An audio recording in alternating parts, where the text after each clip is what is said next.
Nagkatotoo na yung matagal ng pinabalita at hinihinala ng marami na itong si Converge coach Franco Atienza ay papalitan. At ang latest report na lumabas ngayon ay itong si Delta Pineda na ang magiging bagong head coach nitong Converge FiberXers.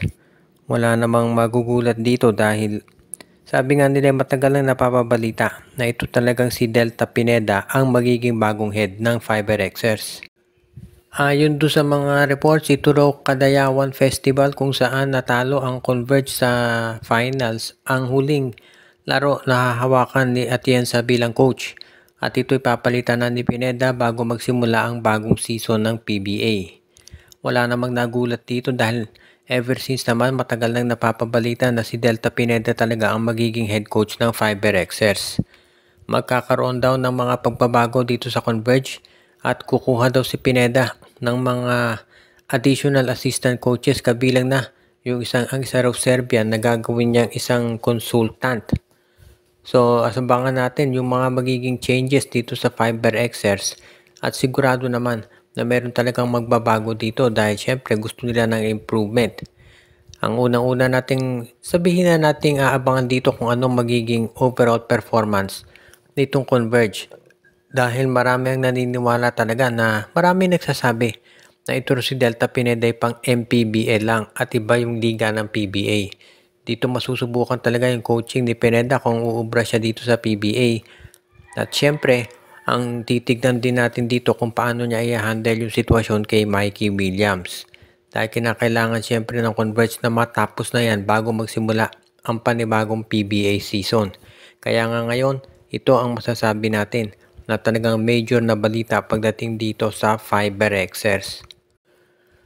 Ang isa pang lumalabas na ngayon ng mga reports ay ito raw San Miguel Beermen ay interesado na makipag-trade dito sa Blackwater Bossing. Partikular na raw na gustong makuha ng San Miguel ang 6'8 na si Christian David at ito ang idadagdag nila sa kanilang roster bilang isang center o power forward.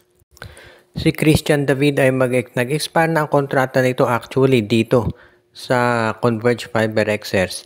Pero hindi pa naman ito masasabing unrestricted free agent dahil ito ay meron pa rin namang kontrata. Rather, yung rights nito ay nandito sa Blackwater Bossing. Restricted free agent siya.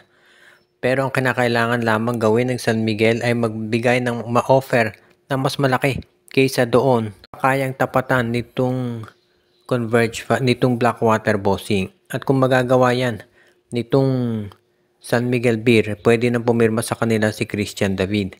Kaya nga ngayon mukhang ganyan talaga magiging sitwasyon dito. Kung sakasakali na ito talagang si Christian David ay makuha ng San Miguel Beer, magkakaroon sila ng mas malaking frontcourt at hindi na magiging problema dito yung sasabihin nga natin na pagkuha ng San Miguel Beer o paghahanap ng isa pang big man na pwedeng mag-complement sa laro ni Fajardo at ni Tautua. Kaya na kailangan na lamang siguro na lakihan ng San Miguel yung offer nila o kaya ay gumawa sila ng isang trade para dito matuloy na yan. Depende lang siyempre kung papayag itong si Jeffrey Carriazo. Kung sakasakali na magawa nga yan nitong Blackwater Bossing na papapayag, magiging magandang addition ito sa San Miguel Beer dahil siyempre hindi na nakagugulat na talaga naghahanap ng additional na players na magagamit si Coach Leo Austria, lalo na at ang hinahangad nila ay maka-Grand Slam. Ito namang Barangay Ginebra ayon do sa mga reports ay nagpa-practice na raw dito ang 6'11 rookie na si Geo Chu. Sa ngayon kasi hindi pa nag-uumpisa yung draft combine kung saan makikita yung skills ng mga players.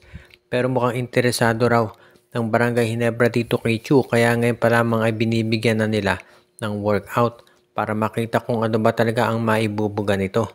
Maraming nagsasabi na itong si Geo Chu ay isang matatawag na project player, medyo hilaw pa. Pero syempre sa height nito na 6'10 medyo mahirap sabihin nga natin humanap ng ganyang klaseng player kaya iyan ay gusto nang makuha ng Ginebra. Pag ito'y nagawa ng Ginebra sigurado na magiging maganda ang kalalabasan nito para dito sa kanilang roster. Kaya nga hindi na ako magugulat kung sakasakali na itong si Geo Chu ay susubukang makuha ng Gene Kings. Alam natin na magiging top draft pick ito. At least siguro top 3 yan dahil sa laki niya. Kaya nga kinakailangan gawin siguro ng Ginebra, ma-acquire yung draft pick ng Northport o Terra Firma para magkaroon sila ng tsansa na makuha si Chu. Kasi kung hindi yan gagawin ng Ginebra, medyo malabo na makuha talaga nila ito si J.O. Chu. Kaya sa ngayon yan ang aabangan ng marami kung ito yung magagawa ng Ginebra. Bukod dito kay J.O. Chu, ang Filipino-Italian na si Dalf Panopio ay nagwo-workout na rin sa Barangay Ginebra. At hindi naman sekreto na isa rin to dito sa mga gustong players na makuha nitong si Coach Tim Cone dahil naghahanap daw si Coach Tim ng isang tinatawag na natural point guard. Kaya naman hindi rin nakapagtataka na baka ito ay isa doon sa mga players na susubukang i-acquire ng Barangay Ginebra sa lalo't madaling panahon. Kaya ilang araw bago magsimula yung draft, marami talaga na pwedeng abangan itong mga fans ng Barangay Ginebra dahil sigurado na ito. At ang huli nating balita ngayon, ito raw Magnolia Chicken Templados, maraming nag-i-inquire kung available ba for trade itong si Paul Lee. Dahil si Paul Lee matagal na veterano na yan syempre dito sa Magnolia at marami nagsasabi na baka napapanahon na para i-trade ito para sa mas batang point guard. Pero sa ngayon mukhang wala pang balita kung yan ay tatanggapin talaga ng Magnolia Chicken Templados dahil mukhang ang paniwala ng karamihan ay itong si Paul Lee ay meron pa rin mako-contribute dito sa Magnolia Chicken Templados at syempre na kay LA Tenorio ang magiging huling pasya. At yan naman talaga ang magiging isa dito sa mga malalaking plano ni LA Tenorio, yung pag-revamp dito sa Magnolia Chicken Templados. Siguro naman ay hindi na magugulat yung karamihan kung sakasakali nga na ma-trade si Paul Lee. Pero kung if ever gawin niya ng Magnolia, sigurado na magiging matindi yung kapalit nito dahil isa pa rin naman na kinukonsidera na all-star itong si Paul Lee at kayang-kaya pa rin itong umiscore ng 20 puntos on any given night. At alam din natin na isa sa pinakamahusay na clutch player talaga itong si Paul Lee, lalo na pagdating sa foul shooting. Kaya nga itong si Paul Lee ay kinukonsidera ngayon ng marami na isa sa mga top prospects dito sa PBA talaga kahit nasabihing may edad pa ito. Kung if ever gawin itong trade option ng Magnolia, sigurado na all-star caliber player din ang kanilang makukuha na kapalit nito. Kaya sa ngayon maganda ang future ng Magnolia sa kamay ni LA Tenorio, lalo na alam natin na marami to na pwedeng magawang pagbabago para dito sa hot shots. Dahil syempre, buo na ang suporta dyan ni Al Francis Chua at pati na rin ng management ng SMC na gusto nang matapos. Yung tinatawag na talagang hirap na talaga tong Magnolia na manalo ng kampyonato.